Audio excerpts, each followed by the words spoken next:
tema que abordamos hoy es estratégico de cara a la agenda que tenemos por delante y con una visión latinoamericana. Nuestros países en los últimos años han tenido una gran recuperación en cuanto a lo social, lo económico, lo estructural, sus economías.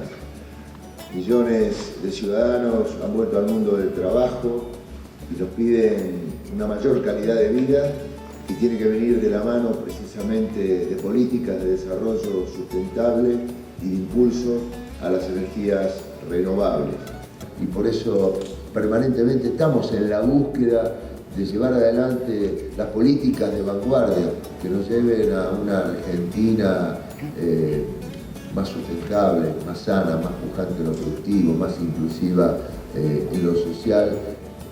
No son palabras circunstancias, sino el cambio que hemos impulsado en su momento en la provincia de Buenos Aires al comienzo de la gestión, cuando creamos el OPDS, precisamente para trabajar transversalmente con todas las áreas de gobierno.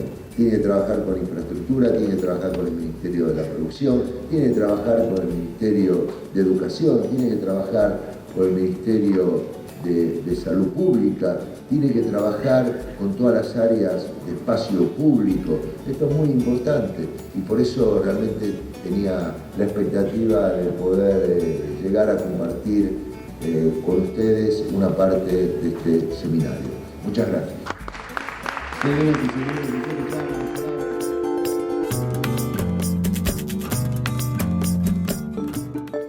¿Qué tal? ¿Cómo les va? Bienvenidos a Contaminación Cero. Se sabe que hay momentos en la historia política de los países en los cuales los organismos internacionales, aquellos en donde se estudia, se profundiza, se intenta brindar ideas respecto a cómo enfrentar problemas económicos, políticos, sociales, ambientales, esa relación cruje.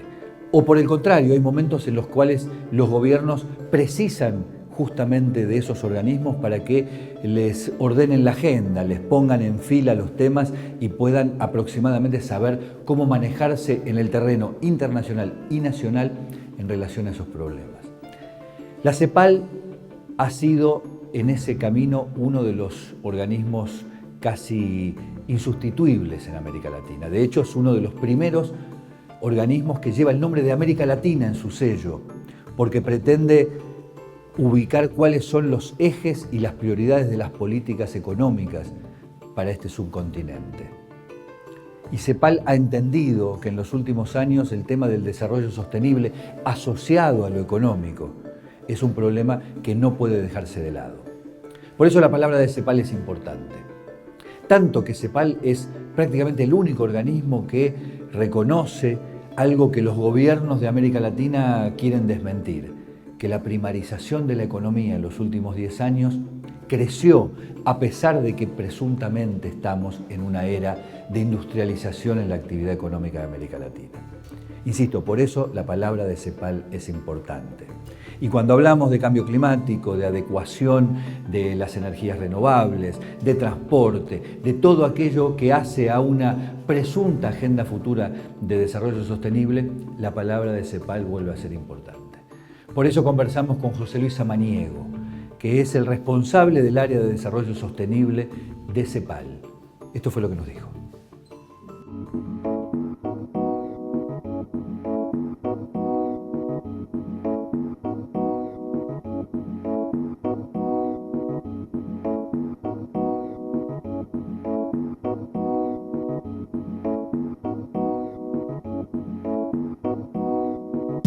José Luis Samaniego, ¿cómo se podría sintetizar el momento político, institucional, vinculado a lo ambiental, naturalmente, de América Latina en relación a la era del cambio climático? En una América Latina que viene de un crecimiento económico importante, con una dosis de extractivismo importante también en la matriz de ese crecimiento económico. Sí, mira, yo creo que es un momento de transición muy importante. Porque, como tú lo estás planteando, efectivamente tuvimos una década de crecimiento muy buena, 2002 más o menos a hace un año, más o menos, que se empezó a desacelerar la demanda por materias primas de América Latina y el Caribe, sobre todo por la ralentización de China, donde la región ingresó muchísimos recursos adicionales Y ahí hubieras tenido una gran oportunidad de hacer un tránsito más decidido hacia el desarrollo sostenible y hacer las inversiones para el largo plazo, para irte desacoplando de la dependencia de los fósiles, etcétera, sin que por ello hubieras dejado de ser un exportador. Tú sabes que América Latina tiene en estos términos dos grandes divisiones, los países que producen petróleo y lo exportan, tipo Venezuela, Ecuador, México, Bolivia el gas, etcétera, y los países que son importadores netos. Y ahí tienes el caso de todos los centroamericanos, todos los insulares, Chile y algunos otros que... Uruguay, por ejemplo, también, que es totalmente dependiente. Entonces tú podrías haber utilizado los recursos adicionales para hacer un ajuste positivo hacia una mayor sostenibilidad. ¿Y qué fue lo que falló? Tienes muy divorciados los discursos dentro de los propios gobiernos entre las áreas económicas duras y las áreas que están viendo el tema de desarrollo y sostenibilidad. Y todavía impera esta lógica falsa, desde mi modesto punto de vista, de que primero hay que desarrollarse y después hay que pensar en lo ambiental porque es casi un lujo posterior a tener la panza llena. Esa es la visión de hace más de 30 años. Está vigente todavía. Para muchos que están formados en esa escuela que se escinde de las discusiones de frontera en materia de estrategias de desarrollo. Entonces, para ellos es muy difícil pensar que no se trata de costos adicionales, sino que son nuevos motores de desarrollo. Cuando uno piensa, por ejemplo, en la fabricación de nuevos materiales, por ejemplo, en la profundización de la tecnología para los bioplásticos, en la genética para mejora de los cultivos, como lo ha hecho Brasil, por ejemplo, en el desarrollo de nuevos materiales a partir de biodiversidad que podría tener América Latina, en la explotación de la enorme dotación de recursos de energía renovable que tiene la región sin explotar. Estás hablando de motores de desarrollo desperdiciados, estás anclándote en la economía del siglo XX cuando tendrías condiciones y evidencia para pensar en la economía del siglo XXI. Si tú examinas, perdóname la prolongación, en este momento la comparación entre costos por kilowatt hora, por ejemplo, entre fósiles y renovables, tú ves que ya están en la franja de competencia muchas tecnologías. Simplemente con internalizar algún costo, por ejemplo, que hoy te producen las fósiles, ya las harías competitivas a las renovables. Y si tú ves lo que te cuesta por unidad energética, por kilowatt hora, la inversión, o el empleo que te genera esa inversión, y en términos de encadenamientos productivos, es mucho más benigna la renovable que la fósil. Sin embargo, en esa década que usted señala como década de gran crecimiento, la propia CEPAL ha indicado que, a pesar de los discursos oficiales, la primarización de la economía en América Latina sigue siendo el elemento destacable. Sí, así es. ¿Cómo se conjuga entonces con la posibilidad de avanzar hacia el desarrollo sostenible? Me parece que tienen las áreas encargadas de desarrollo y las áreas económicas que orientan la inversión, que determinan precios relativos, etcétera, tendrían que tener mucho más presente el concepto de cambio estructural hacia un cambio de menor impacto ambiental, más inclusivo, más benigno socialmente también, más descentralizado. Yo creo que el concepto de cambio estructural para la sostenibilidad es un concepto clave. Y ahora no vamos a tener los recursos que tuvimos en ese momento, pero las restricciones en materia de capacidad de carga ambiental, contaminación de las ciudades, niveles de congestión, pérdidas de productividad en el contexto urbano siguen creciendo. Entonces vas a tener que hacerlo. Hubiera sido mucho más fácil con recursos que hacerlo sin recursos. El tema es que lo tengas previsto y que lo puedas ir ejecutando poco a poco. No es necesario que hagas un ajuste abrupto, es necesario que las autoridades de las áreas económicas se abran a la discusión del desarrollo sostenible. Hay más alternativas. El problema, supongo yo, que en muchos lugares el responsable del área económica va a recibir un llamado del presidente diciendo, mire, esto no me da votos, ¿cómo hacemos? No necesariamente. O sea, opciones, por ejemplo, como la mejora del transporte público o como la infraestructura para la salud y el tratamiento de aguas residuales o de residuos sólidos, te genera cambios para enormes contingentes de población. Depende de cómo tú los quieras presentar. Correcto. Es decir, si tú quieres solamente cortar el cordón de una obra terminada, bueno, sí, claro, ahí las termoeléctricas te dan ventajas sobre las hidros. Si tú quieres cortar el cordón de la decisión tomada de empezar la obra, bueno, eso es visible también y eso sí te genera votos. Entonces hay muchas etapas en donde tú puedes hacer visibles los beneficios de ese tránsito al desarrollo sostenible, que también tienes que reflexionar e innovar las formas en que lo debes de presentar a tus poblaciones. ¿Cómo se encuadra esa visión en el tema particular del cambio climático? En donde, por ejemplo, se da la paradoja de que Argentina sigue creyendo que no es un país de alta incidencia en las emisiones de dióxido de carbono y, sin embargo, es el segundo país en América Latina en emisiones per cápita. Y tiene esa contradicción dentro de sí. ¿Cómo se empieza a pensar el tema del cambio climático desde la política en ese sentido? Bueno, yo creo que efectivamente pensar que no haces nada porque eres un pequeño contribuyente es pensar que el mundo no está cambiando en esa dirección. Toda la discusión global, el panel intergubernamental de cambio climático, los científicos y la mirada estratégica del desarrollo te está diciendo que en el siglo XXI tú tienes que lograr acomodarte en un espacio ambiental equivalente a 2 toneladas per cápita. Uruguay nos estaba presentando hace unos minutos que ellos están con una huella ambiental de 0.3 toneladas per cápita en este momento. Ellos ya se acomodaron a ese futuro. Entonces, me parece que tú tienes que ir encontrando y favoreciendo las opciones que te permiten vivir dentro de ese margen de seguridad climática que se está construyendo desde las últimas décadas del siglo pasado y continuará construyéndose a lo largo del siglo XXI, y encontrar esos motores nuevos de desarrollo que te permiten ir moviéndote de ese paradigma basado en fósiles hacia otro basado en renovables y otras prácticas de uso del suelo, de ocupación del espacio, etcétera, etcétera. El segundo capítulo, que siempre tiene mucho que ver con el tema del cambio climático en América Latina, es el de la emergencia, ¿no? El desastre natural, sí, que claro. Todavía los políticos siguen considerando que el desastre natural es un problema del clima y de la naturaleza y de la lluvia, y no de la sociedad que expresa su vulnerabilidad en ese momento. Así es. ¿Cómo se desarrollan políticas públicas en esa dirección sobre la base de este pensamiento que la política tiene muy generalizado de que el problema es la lluvia? Bueno, como decíamos en tu pregunta anterior, cuando tú no te enrumbas hacia una economía de menor huella ambiental, más baja en carbono, más inclusiva, etcétera, te estás perdiendo motores de desarrollo que están ahí a tu disposición. Bueno, en el caso de los desastres, tú estás perdiendo parte del desarrollo ya alcanzado. Entonces, insistir en hacer las cosas del viejo modo te está exponiendo a riesgos que gradualmente, y son tan graduales que a veces son muy difíciles de percibir, te están exponiendo a una nueva normalidad. ¿Sí? Eventos que tardaban en ocurrir 50 años, ahora pueden ocurrir cada 10 o 15 años. Y tú vas a perder niveles de bienestar, niveles de desarrollo cada vez que te expones a eso. También te está reclamando entonces la economía que tú adaptes la selección de dónde pones las obras, de cómo construyes las obras, de bajo qué condiciones licitas, de cómo evalúas ambientalmente, ajustadas al cambio climático también. No es una sorpresa, no es una emergencia, ¿sí? Es una falta de previsión. ¿Y cómo es posible entonces lograr que, como ustedes hacen en la convocatoria de políticas públicas para el cambio climático, se salga del fetiche de la obra? Yo con una obra resuelvo el problema, yo con un canal resuelvo el problema de la inundación, o con una represa resuelvo el problema de la sequía, cuando en realidad se está hablando de procesos. Así es. Tú podrías, por ejemplo, anunciarle con el mismo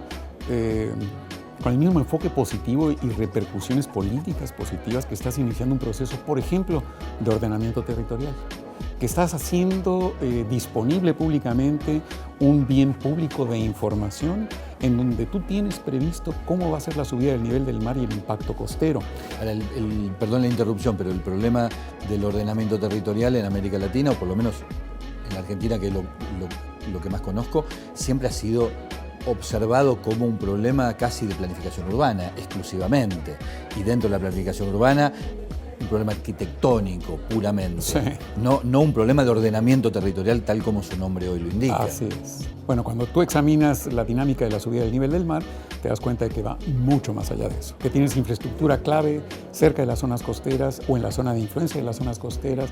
Te das cuenta que vas a perder valores inmobiliarios que penetran las cuñas de agua salina en tu territorio, y que zonas que son naturalmente susceptibles de inundación, particularmente la cuenca del Río de la Plata lo es de los dos lados, eso se incrementa. Entonces, lo que tú tienes que hacer es verlo con una mirada nacional. Tienes que cambiar el uso del territorio. No es un problema del alcalde, como tampoco el consumo de combustibles fósiles y la penetración de los automóviles es un problema de alcaldes. Son problemas de alcance nacional. Son los límites que tienes para poder enverdecer, por ejemplo, la matriz energética. Cuando dice que es un problema de alcance nacional, con lo cual estoy completamente de acuerdo, ¿cómo compatibilizar autoridades ambientales fuertes a nivel nacional, fuertes en el sentido de que tengan una mirada verdaderamente federal, con posiciones políticas locales también muy potentes que, mira, si no me mandas el dinero yo no puedo hacer la obra, si incides en este tema me sacas el dinero para tal proyecto? U obra pública no se puso de acuerdo con transporte y vialidad y entonces yo no puedo hacer la obra de infraestructura para mejorar el transporte público. Si no me dejan explotar la montaña y sacar minería, tengo la gente parada en la plaza del pueblo exigiéndome que le dé trabajo. Es un problema complejo, es un problema de mentalidades ciertamente, que requiere datos, requiere investigación, requiere difusión, requiere intercambios culturales, requiere mucho diálogo. ¿Por qué? Porque lo que estás haciendo es alinear concepciones de desarrollo y no son automáticas. Es una construcción social, cultural, con una visión de futuro que es a veces muy abstracta. Entonces, todo el esfuerzo que tú pongas en alinear mentalidades es un esfuerzo bien invertido. Y eso se va a empezar a ver después en la transferencia de los presupuestos, la programación de las obras, los actos de campaña juntos, los nuevos canales de comunicación, nación, gobierno local. Es la evolución de la política hacia la modernidad del siglo XXI. Cuando iniciamos esta entrevista, antes de comenzar a charlar, usted me decía que Uruguay era quien había puesto el elefante en la sala, es decir, que había mostrado algo que hasta el momento era obvio, pero nadie había visto. ¿Qué es esto que Uruguay nos está mostrando? Bueno, Uruguay nos estaba mostrando cómo ha sido capaz de combinar diversos tipos de fuentes energéticas, dependiendo de su vulnerabilidad hidrológica, digamos, para la generación hidroeléctrica, y ha ido gradualmente avanzando hasta prácticamente electrificar toda su matriz eléctrica, pero no la energética. Enverdecer toda la matriz eléctrica. 96% de su matriz eléctrica es en este momento con base en energías renovables. Y eso es un gran avance. Ahora, ¿por qué no puede enverdecer al 100% no la matriz eléctrica, sino la matriz energética? ¿Sí? A donde le falta cerca de 30%. Porque no pueden eliminar ni reducir el consumo de combustibles líquidos. Y los combustibles líquidos no son para la generación eléctrica, son para el consumo en movilidad. ¿Sí? Básicamente transporte. Básicamente en transporte. Uruguay es un país prácticamente 100% urbanizado. Así es. ¿Sí? Entonces, el patrón elegido de uso del suelo, de construcción de las ciudades y de movilización está impidiendo que ellos puedan enverdecer el 100%. Bueno, si uno lo mira con el vaso medio lleno, es bueno porque ya tienen identificado el problema y en todo caso si hay una concentración de búsqueda de soluciones en ese punto, Uruguay tiene el camino bastante allanado. Lo tendría bastante allanado, nada más que tendría que reacomodar algunas cuestiones de política pública. Me parece que Uruguay, si hiciera una decidida apuesta en favor del transporte público de primer nivel, ahí podría continuar reduciendo la huella carbónica de su matriz energética total. Alguien podría ser de abogado del diablo y decir, bueno, Uruguay lo puede hacer porque es un paísito de 3 millones de habitantes. ¿Es replicable la experiencia de Uruguay o está independizada del tamaño del país o de la complejidad? En realidad las soluciones innovadoras, masivas y paradigmáticas empezaron en ciudades como Curitiba, Bogotá, ahora Ciudad de México, Santiago le ha seguido, Medellín, Quito, Lima está comenzando. Son grandes ciudades muy complejas en donde prácticamente ya no hay muchas opciones para mejorar el transporte público y hay una enorme urgencia, porque no es nada más la cuestión de emisiones de gases de efecto invernadero, son pérdidas de bienestar enormes, pérdidas de productividad. Todo lo que se gana dentro de la fábrica y del sistema productivo se pierde en la calle en embotellamientos. Obviamente. ¿Sí? Entonces, me parece que toda América Latina tiene un reto muy parecido al de Uruguay. Y volviendo a la matriz eléctrica, que parecería que fuera sencillo para Uruguay haberlo resuelto, si cruzamos el Río de la Plata vemos que la matriz eléctrica de la Argentina depende hoy casi en un 86% de los combustibles fósiles. Vuelvo a hacer la pregunta de antes, ¿eso es posible porque Uruguay es un país más sencillo o menos complejo y a Argentina le llevaría muchísimo más trabajo, o es simplemente decisión política? No puede ser solamente decisión política porque tienes los sistemas de precios, tienes las productividades de las distintas fuentes de energía, pero sí hay cambios posibles. Por ejemplo, nos estaba mostrando Ecuador cómo tienen esperado un grado de penetración de la energía hidroeléctrica enorme, que va a ser su principal fuente de energía, transformando de un país que era esencialmente petrolero a uno que va a ser esencialmente hidroeléctrico. Para tú llegar a ese punto, tuviste que haber hecho previsiones presupuestales, tuviste que haber hecho modificaciones en la forma en cómo usas la tasa de descuento en las secretarías de Hacienda o en los ministerios del Tesoro. Es decir, y también haber tomado una decisión política que te da un horizonte temporal para hacerlo. Es un cambio enorme, no es solamente voluntad política, pero tienes que ir acomodando todas las piezas, pero es posible. En el caso de Chile, por ejemplo, han hecho recientemente una innovación que otros países pueden seguir perfectamente, como Argentina podría seguir el caso de Ecuador. Chile decide licitar en horario diurno oferta de electricidad en lugar de 24 horas. Con esa simple modificación, las energías renovables empezaron a penetrar mucho más en la matriz energética. Están empezando a penetrar más en la matriz energética de Chile, con diferencias de precios de 20, 25 y hasta $30 por megawatt hora contratado. Muchas de las que se llaman políticas públicas en general suelen ser grandes campañas publicitarias invocando a que la sociedad haga lo que el Estado no promueve. Sí. Es decir, separe la basura en su casa mientras el Estado la vuelca en un vertedero, y esta es la pregunta, reduzca el consumo de electricidad o de agua en su casa mientras el Estado no interviene con tarifas, no premia, no castiga o por el contrario la subsidia. Así es. Una vez más, ¿cuál es la solución a ese entuerto? ¿Cómo salir de esa exigencia casi ridícula a la ciudadanía y pasar a una política pública? Hay muchas cosas que decir de este punto, pero déjame sintetizarlo en dos cosas. Cuando tú tienes subsidios a los servicios, el subsidio sigue la distribución del ingreso.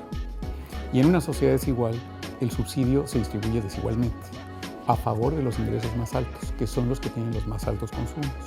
Entonces tú estás recaudando del conjunto de la sociedad para transferirlo dominantemente a los estratos más ricos, que es el mundo al revés. Y para hacer eso tú estás sacrificando sostenibilidad ambiental, racionalidad económica y por supuesto estás desigualando a la sociedad. Entonces, en el caso de los consumos, los subsidios a los combustibles fósiles, en algún momento fueron utilizados para tratar de controlar variables macroeconómicas, etc. Hoy hay una oportunidad porque se ha movido la conciencia, porque los precios de los fósiles son bajos y tú puedes tener el espacio fiscal para retirar los subsidios. Y tú puedes sustituir también los instrumentos de política económica. Y en lugar de subsidiar las cosas que siguen el patrón de consumo, como dijimos antes, subsidia a las personas, que son tus objetivos. ¿Sí? Entonces, llega a la población que lo necesita. No subsidies la cosa que te distorsiona totalmente y te provoca un efecto regresivo. Muchísimas gracias. Súper.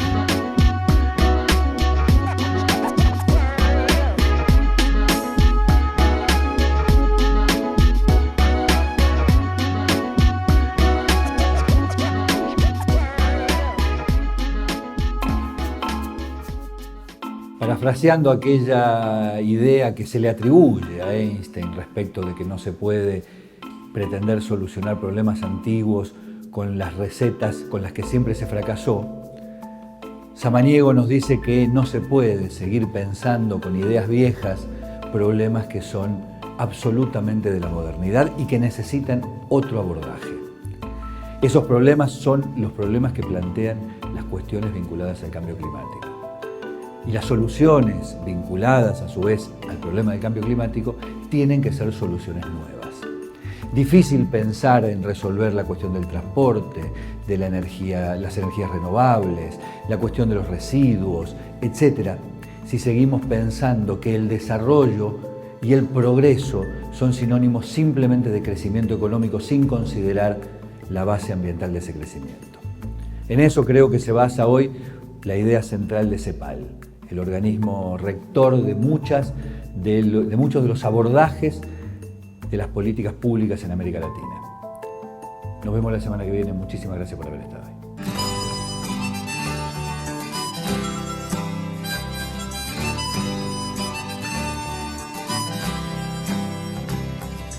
Para ser felices solo necesitamos respirar el aire puro, pero el aire está contaminado.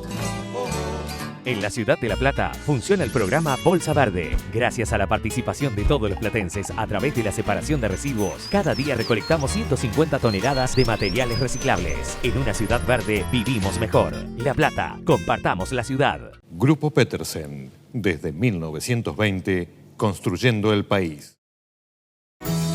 Aprende a votar en buenosaires.gov.ar/boleta electrónica o acércate a un centro de consulta. Cuidar la democracia es defender el futuro. Buenos Aires Ciudad. En todo estás vos.